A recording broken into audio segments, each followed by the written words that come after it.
Hola, ¿qué tal? El tema que veremos el día de hoy es el desarrollo del sistema respiratorio, proceso embriológico fundamental que debemos comprender como futuros médicos para entender tanto la función normal como las patologías que pueden presentarse en este sistema. El desarrollo embrionario del sistema respiratorio representa uno de los procesos más importantes durante la organogénesis. Junto con el sistema cardiovascular y nervioso, forma parte de los primeros sistemas en iniciar su desarrollo embrionario. Esta característica no es casual, ya que la función respiratoria es esencial para la supervivencia del organismo. El estudio de este desarrollo nos permite comprender cómo se establece el intercambio gaseoso, que es la función vital principal del sistema respiratorio. Además, nos proporciona las bases necesarias para entender las diversas patologías congénitas que pueden surgir cuando este complejo proceso se desvía de su curso normal. Vamos a comenzar familiarizándonos a cómo es que avanzan a lo largo de las distintas semanas el desarrollo de los pulmones de fetos humanos. Las tres imágenes que tenemos aquí arriba corresponden a una vista posterior. La que tenemos en la imagen A corresponde a un feto de 13 semanas, en la imagen B uno de 14 semanas y en la imagen C uno de 16 semanas. Mientras que en la segunda fila tenemos pulmones de un feto de 20 semanas en su vista posterior, en su vista lateral del pulmón derecho y la vista del pulmón izquierdo. En estas tres últimas tenemos pulmones de un feto de 22 semanas en su vista posterior, vista lateral derecha y vista lateral del pulmón izquierdo. Comprender el desarrollo, primero debemos establecer la organización anatómica definitiva del sistema respiratorio. Morfológicamente se divide en dos grandes secciones, ambas especializadas en el intercambio gaseoso, las cuales son la captación de oxígeno y la eliminación de dióxido de carbono.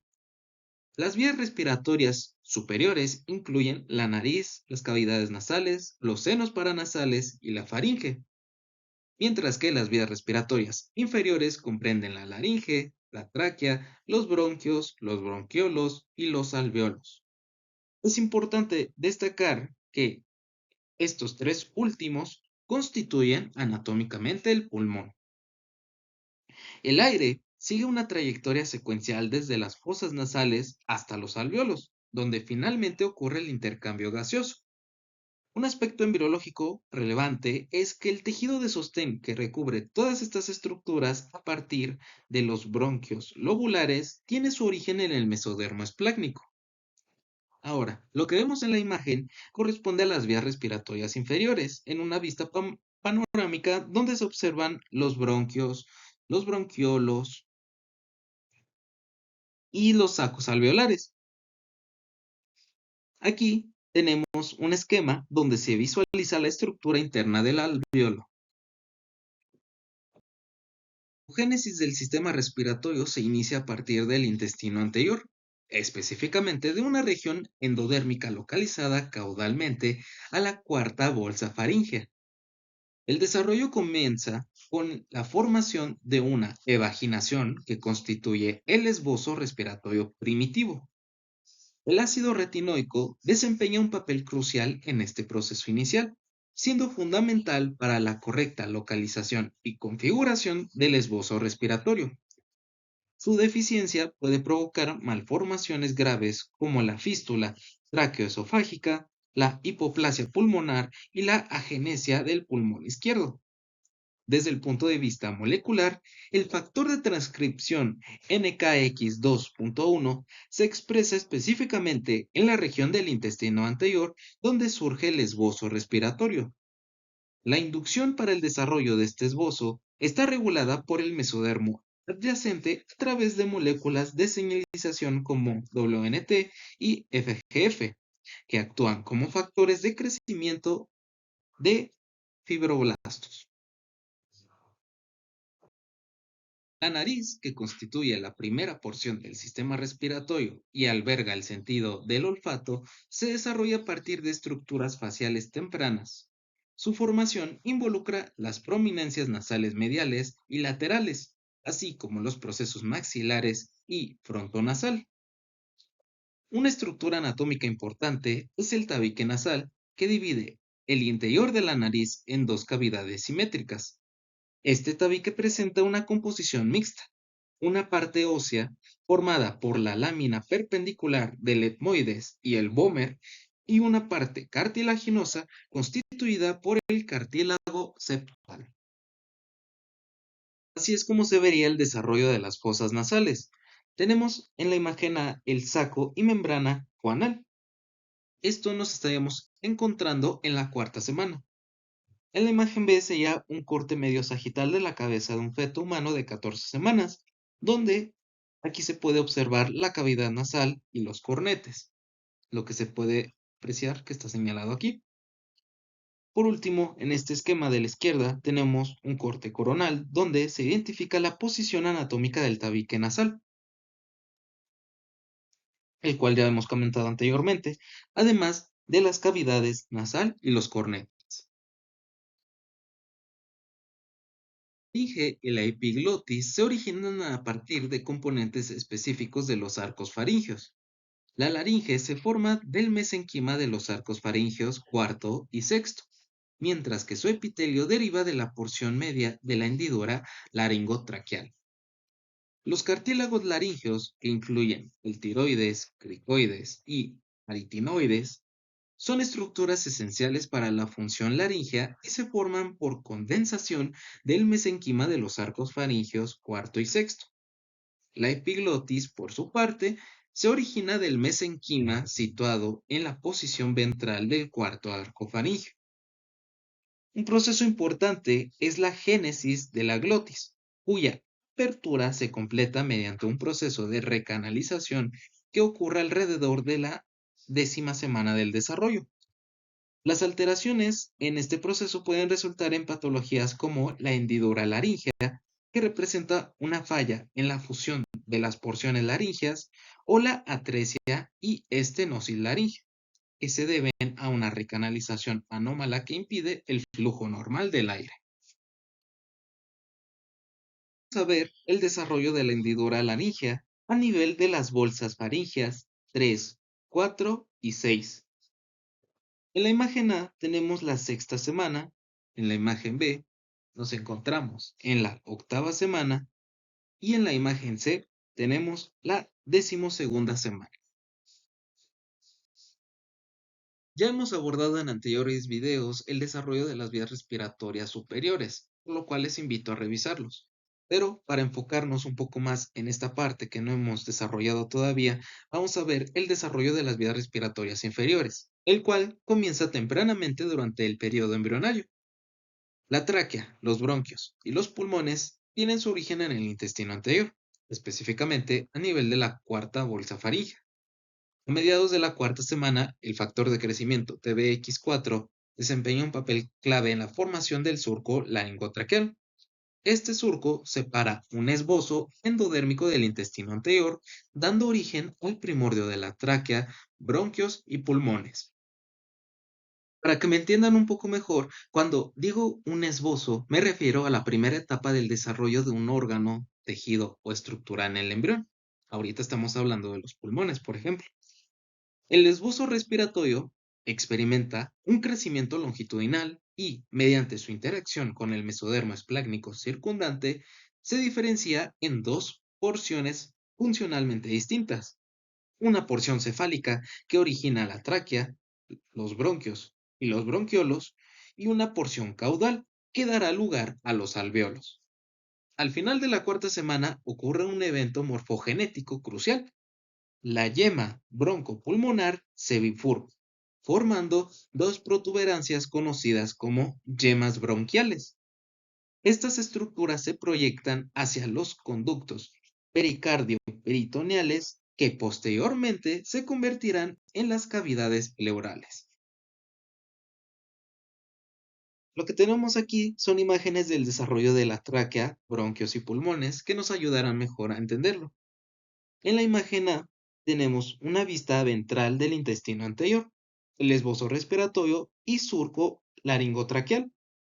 En la imagen B tenemos la bifurcación del esbozo respiratorio, que es esto que está señalado con las flechas, tomando su trayectoria para la futura estructura. En la imagen C tenemos la bifurcación del esbozo respiratorio y separación del intestino anterior, que es lo que vemos acá señalado con la flecha. La ramificación y el crecimiento de los bronquios continúan siguiendo un patrón temporal específico. Durante la quinta semana, las yemas bronquiales se alargan y dan origen a los bronquios primarios o principales, derecho e izquierdo. Desde el inicio del desarrollo existe una asimetría característica. El bronquio derecho es notablemente más grueso y vertical que el izquierdo.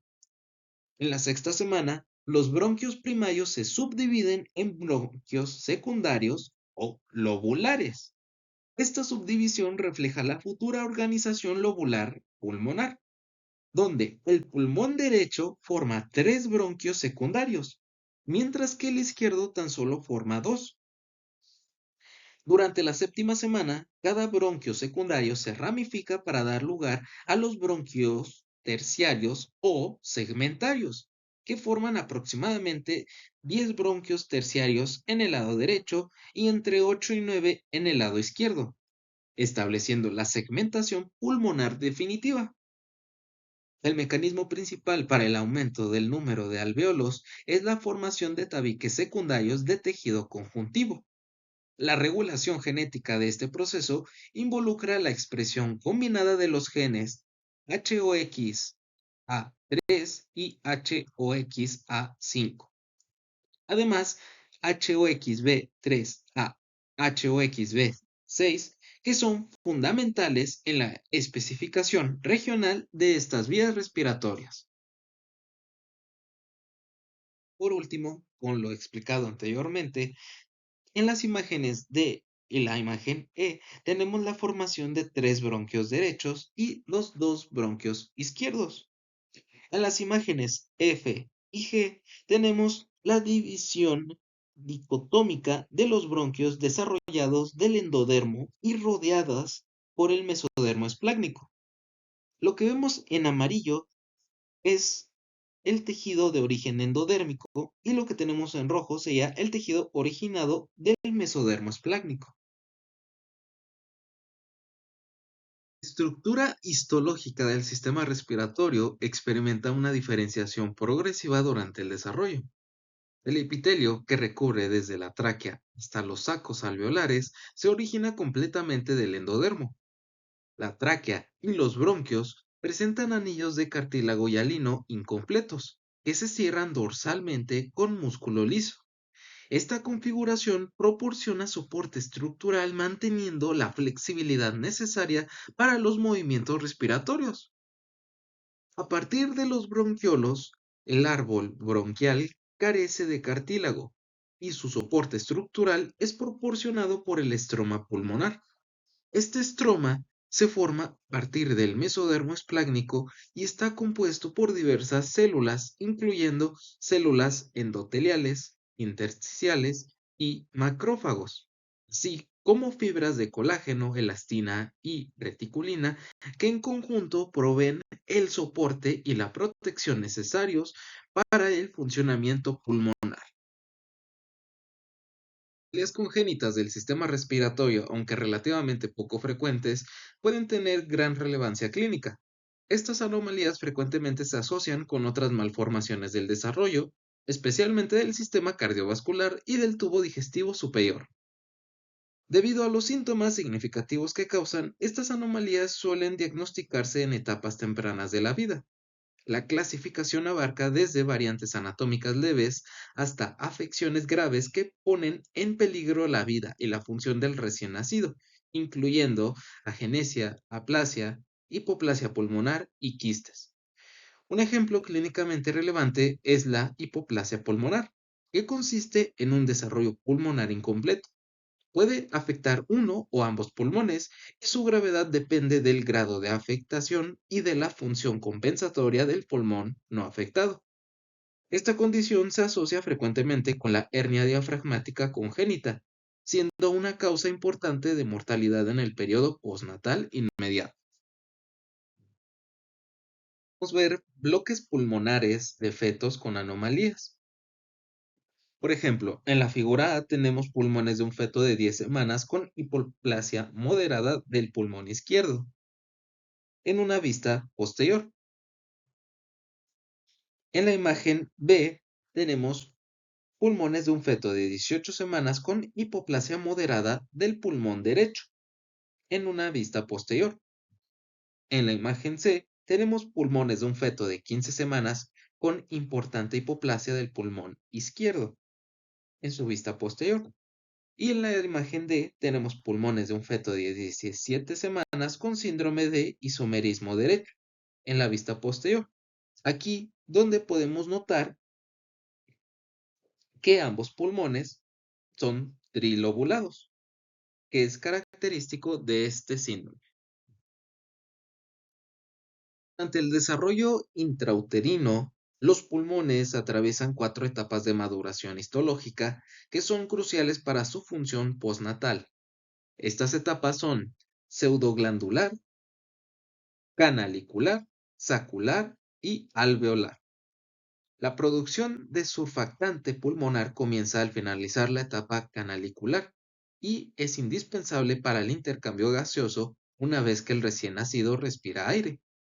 El surfactante es un factor tensoactivo que reduce la tensión superficial del alveolo. En la etapa prenatal, las vías respiratorias están llenas de líquido producido por las células epiteliales y líquido amniótico. La presión interna ejercida por este líquido estimula la proliferación de las células pulmonares. Los movimientos respiratorios fetales, esenciales para el desarrollo pulmonar, se intensifican a partir de la semana 30.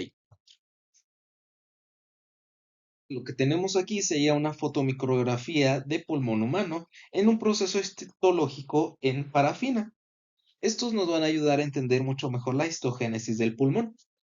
En la imagen A tenemos la etapa pseudoglandular en un feto de 10 semanas. Tenemos características de la tinción con hematoxilina y eosina y una ampliación de 10X.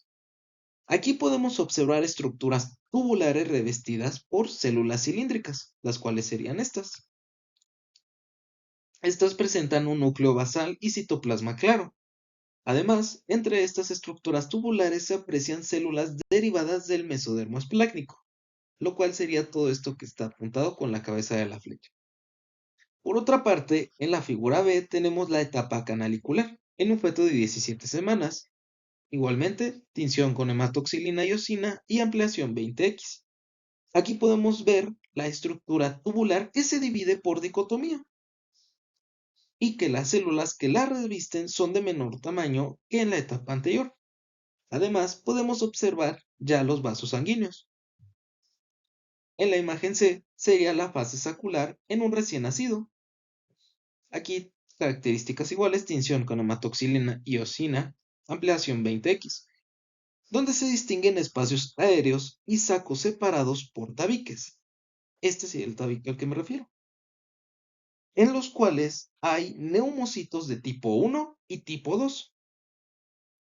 Por otra parte, la luz de los espacios aéreos contiene secreción de factor surfactante, siendo esto lo que está apuntado con la doble flecha.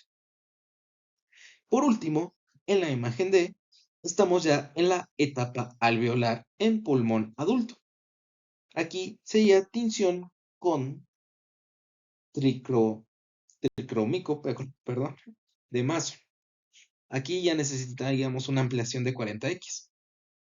Podemos observar los sacos aéreos y los alveolos separados por tabiques interalveolares.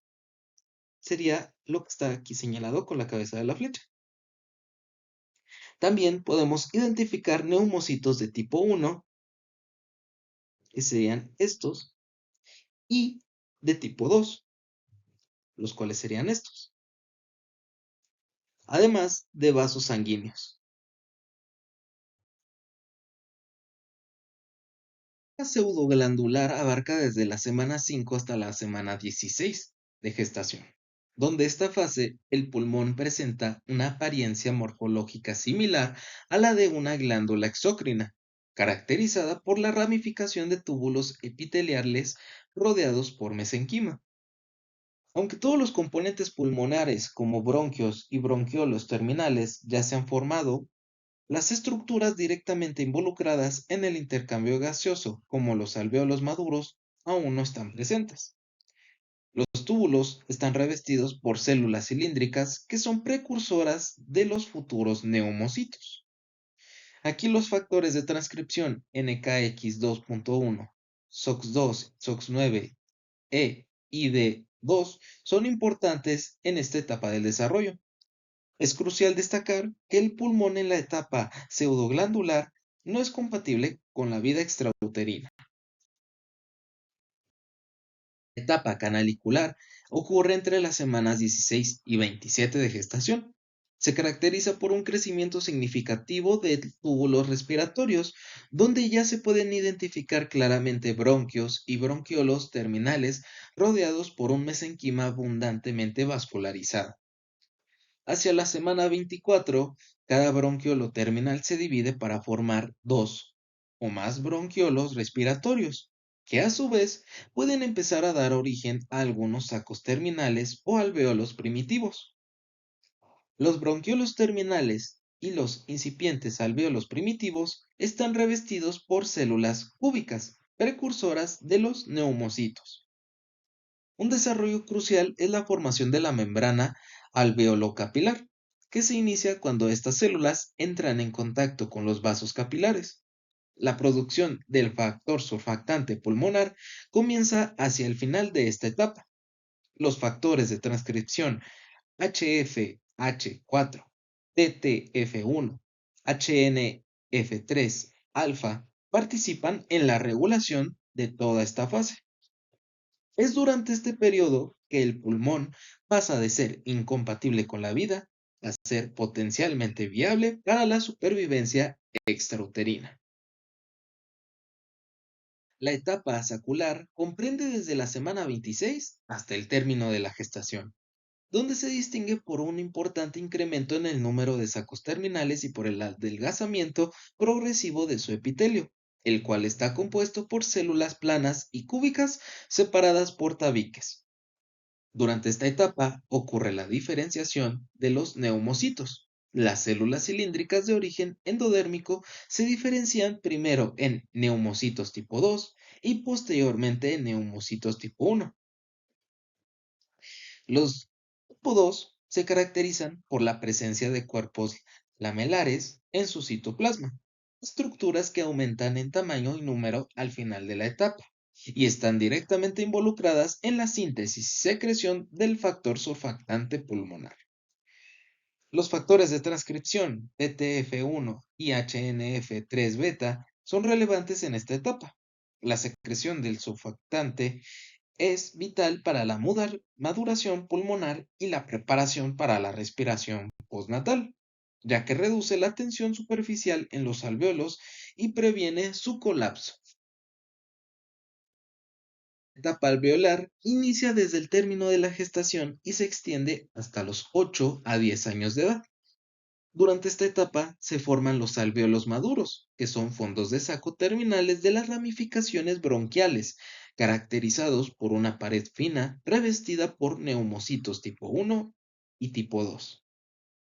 El tabique interalveolar constituye la pared que separa los alvéolos adyacentes y contiene neumocitos tipo 1 y 2, células endoteliales de los vasos sanguíneos y células intersticiales.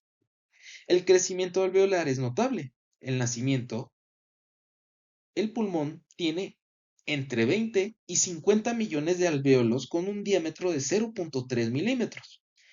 En la vida adulta, este número aumenta a entre 300 y 800 millones, resultando en una superficie de intercambio gaseoso de aproximadamente 75 metros cuadrados. Ahora, los neumocitos tipo 1 son células planas con prolongaciones citoplasmáticas que cubren el 95% de la superficie alveolar. formando la membrana de intercambio gaseoso con un grosor de hasta 0,2 micrómetros.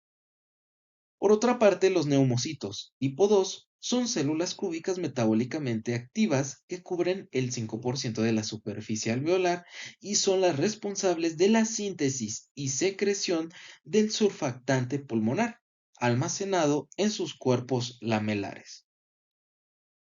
Aquí los factores de transcripción TTF1 y la BMP4 son importantes para el desarrollo alveolar. Los movimientos respiratorios fetales son esenciales para estimular la proliferación de células pulmonares y mantener la presión interna del líquido pulmonar, comenzando a observarse con regularidad en la semana 34. Ahora, la imagen que utilicé en la derecha, como pueden ver, es diferente a la anterior, la que se veían las cuatro etapas. Esta corresponde a una fotomicrografía del pulmón de rata, en la histogénesis del pulmón. Este en específico corresponde al feto de 21 días que muestra los sacos alveolares procesado en resina, donde podemos ver secciones semifinas coloreadas con azul de toluidina, con una ampliación de 100x. Aquí lo puse porque es importante notar los sacos separados por tabiques donde se localizan los neumocitos tipo 1, que son los que están apuntados aquí con una flecha, y los tipo 2, que serían con la doble flecha, además de vasos sanguíneos y la membrana alveolo-capilar. Dándole seguimiento a la imagen anterior, tenemos en la figura B un feto de 21 días, con la microscopía electrónica de transmisión que muestra la ultraestructura del neumocito tipo 1. Aquí requerimos una ampliación de 14.000x. Podemos observar el núcleo, la membrana celular y las prolongaciones citoplasmáticas, que son las que están señaladas con la doble flecha. En la imagen C tenemos el feto de 21 días con la microscopía electrónica de transmisión que permite ver la ultraestructura del neumocito de tipo 2. Aquí podemos notar el núcleo, la membrana celular con microvellosidades y el citoplasma.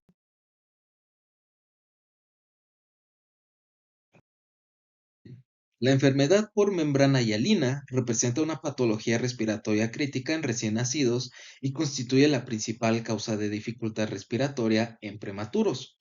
Su causa principal es la deficiencia de factor surfactante pulmonar. El surfactante es una mezcla compleja de fosfolípidos, principalmente fosfatidilcolina, que disminuye la tensión superficial alveolar y evita el colapso pulmonar, junto con proteínas hidrófobas SPA, SPB, SPC y SPD, además de lípidos neutros. Los factores de riesgo incluyen prematuridad y bajo peso al nacer, asfixia perinatal y ser hijo de madre diabética.